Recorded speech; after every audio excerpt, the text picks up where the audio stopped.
Ya, di video kali ini saya akan bahas sebuah smartwatch murah, minimalis, simple, slim, dan juga terbilang ringan. Harganya itu cuma 200 ribuan aja guys. Ini banyak yang request ya, cuman baru sempet saya tayangkan videonya. Dan seperti ini pendapat saya soal smartwatch murah dari seri Xiaomi V73 ini. Yang pertama kalau saya lihat dari segi desainnya sendiri ini terbilang besar walaupun diameternya atau ketebalannya ini cukup tipis ya. Dan kemarin juga saya sempat compare dikit dengan si Huawei yang tipisnya itu keterlaluan banget ya. Kalau saya lihat untuk ketebalannya sendiri ini di pinggir case tidak sampai 12 milimeter, sedangkan di tengah harddisk sensornya ini 12 milimeter lah ya. Untuk diameternya yang terbilang besar di 46 milimeter, tulak-tulaknya juga terbilang besar. Ini hampir mencapai 53 milimeter. Strapnya 22 milimeter, ya standar itu aja sih ya. Dan beratnya sendiri, kalau saya timbang ini lebih ringan daripada Huawei Fit 4 Pro yang kemarin aja baru tayang, cuma 37,7 gram. Nggak nyampe 40 gram malah. Dan terlebih harganya ini sangat amat murah ya. Bisa dilihat 262 ribuan saat video ini tayang, nggak nyampe 300 ribu. Wow. Di harga 200 ribuan masih dikasih bonus strap tambahan dari seri Xiaomi. Ya, kita lihat untuk bonus strapnya. Strapnya juga model rubber ya.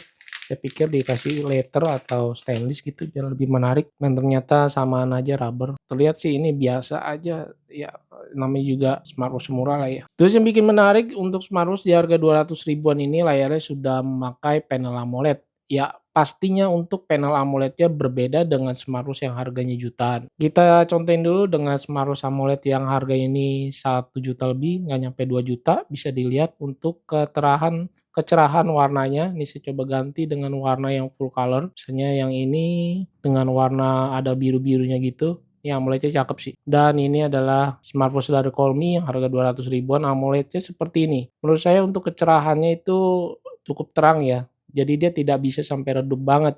Jadi saya sudah setting ke yang paling redup banget, bisa dilihat paling minim ya. Jadi kalau saya naikin jadinya slow banget. Kemudian ini untuk Huawei Watch Fit 4 Pro yang kemarin aja baru tayang, AMOLED-nya ini cakep banget guys, bener-bener bisa dilihat untuk kontras kecerahan warnanya ini lebih deep lagi ya, warnanya lebih dalam lagi gitu guys, tuh medok banget. Lanjut ke display, touchscreen-nya ringan, smooth, tetapi memang saya merasa untuk animasinya ini saya berasa masih kurang ya, bisa dilihat perpindahan layar ketika masuk ke menu utama tidak ada animasi sama sekali. Lalu untuk tema atau view UI saya coba double klik, ini bisa untuk mengganti tema view UI-nya, tersedia banyak pilihan seperti biasa lah ya, smartwatch China kebanyakan. Dan ini saya coba tes untuk scroll juga dia tidak bisa ya di bagian crown button-nya. Jadi hanya bisa di press button aja tekan. Fungsi tombol bawah ini untuk masuk melihat menu lagi ya. Saya kira mode sport, ternyata menu lagi guys. Jadi nggak ada untuk shortcut tombol pintas ke mode sport ya. Olahraga dia tidak ada. Untuk bahasa sendiri ini saya memakai bahasa Inggris. Untuk di bagian aplikasinya dia memakai tipe Call Me sendiri ya aplikasinya. Namanya adalah Call Me Fit dan tampilannya seperti ini. Terlihat nggak beda jauh ya, mirip-mirip seperti model David App gitu ya tampilannya. Untuk watch face pilihannya juga terbilang ini sih cukup banyak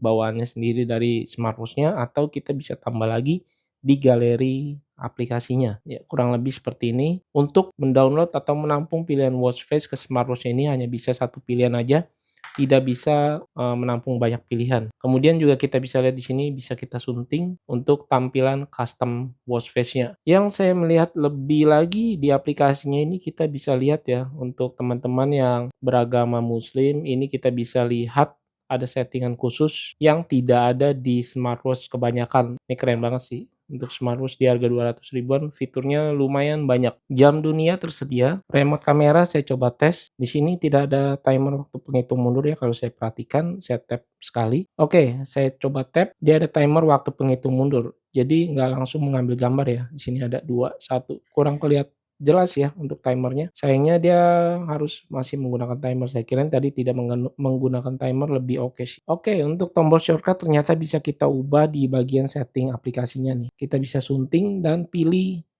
untuk pilihan aplikasi yang mau kita gunakan. Seperti latihan misalnya, konfirmasi, dan kita coba klik. Nah, oh dia langsung memulai guys. Oke. Tampilan olahraganya seperti ini dan pastinya belum built-in GPS ya, untuk di harga 200 ribuan seperti ini. Tidak ada Bluetooth Music juga, jadi hanya untuk olahraga saja. Oh, di bagian latihannya kalau kita sunting kita bisa pilih lagi nih untuk olahraga yang mau kita pilih, secara spesifik ya. Untuk di tampilan lainnya kalau kita lihat kunci otomatis screen time off ini bisa sampai 30 detik, lumayan lama. Pengingat untuk bergerak juga bisa kita setting dari aplikasinya, pengingat detak jantung atau heart rate juga ada. Lalu ini untuk kewanitaan juga ada nih, hari-hari menstruasi. Fitur kesehatan seperti heart rate dia ada, langsung memulai berjalan, secara otomatis ya tanpa di-tap lagi. Blood pressure, SpO2, cycle tracking juga ada, ini harus terhubung ke aplikasi. Ya kurang lebih fitur kesehatannya seperti itu. Untuk fitur Bluetooth call-nya juga ini sudah ready ya, ada.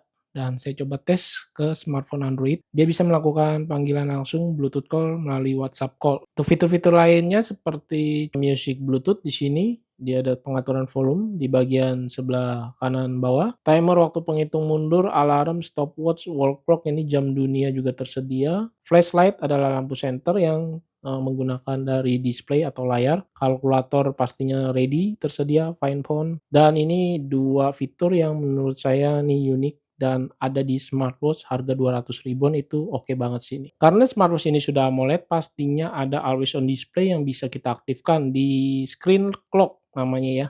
Dia hanya ada dua pilihan yaitu model analog dan digital clock. Kita bisa ubah-ubah nih display periodnya atau yang namanya screen time off-nya ya. Ini khusus untuk always on display. Jadi kita bisa aktifkan waktunya atau kita bisa biarkan dia menyala terus all day sepanjang hari. Selama pemakaian saya dengan baterai full AOD aktif, itu satu harian turunnya dia 2 bar aja. Karena dia punya smartwatch ini tidak ada persentase baterai, tampilannya hanya model seperti gini ya, model bar gitu. Jadi dia turunnya 2 bar dalam satu hari. Menurut saya kalau AOD-nya ini aktif terus, lumayan boros ya. Saya coba tap to wake dia tidak bisa, dan saya coba raise to wake, oke ini juga nggak bisa ya ternyata ya, raise to wake-nya. Jadi hanya fokus di always on display aja nih. Untuk layar redupnya dibekap gini, ya dia tidak bisa juga. Untuk kapasitas baterainya sendiri juga emang nggak terlalu besar sih, dia cuma 240 mAh ya, tertulisnya tidak sampai 300 mAh. Dan menurut saya ini wajar aja sih kalau baterainya ini agak boros ya, karena dia punya kapasitasnya juga tidak terlalu besar. Selama penggunaan saya kurang lebih nih,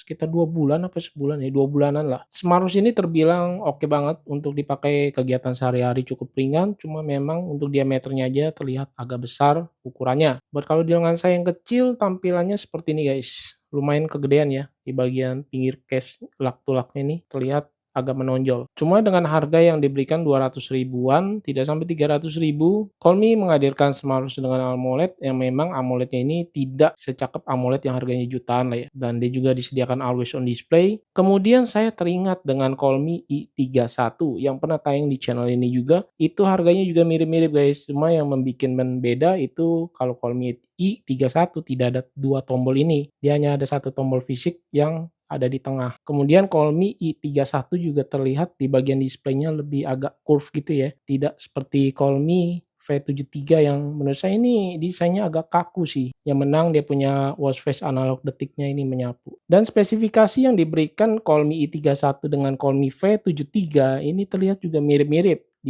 Dia punya desain display layarnya, spesifikasinya maksudnya, dan yang bikin beda itu baterainya aja sih. Baterainya, Xiaomi i31 dengan V73 berbeda dikit doang. Oke, mungkin segini dulu yang bisa saya sampaikan, review singkat dari Xiaomi V73 yang udah saya gunakan kurang lebih sekitar hampir 2 bulanan lah ya. Mohon maaf jika video ini telah tayang, dan thank you banget buat yang sudah request, dan nantikan video saya selanjutnya. Saya Freddy, thanks for watching.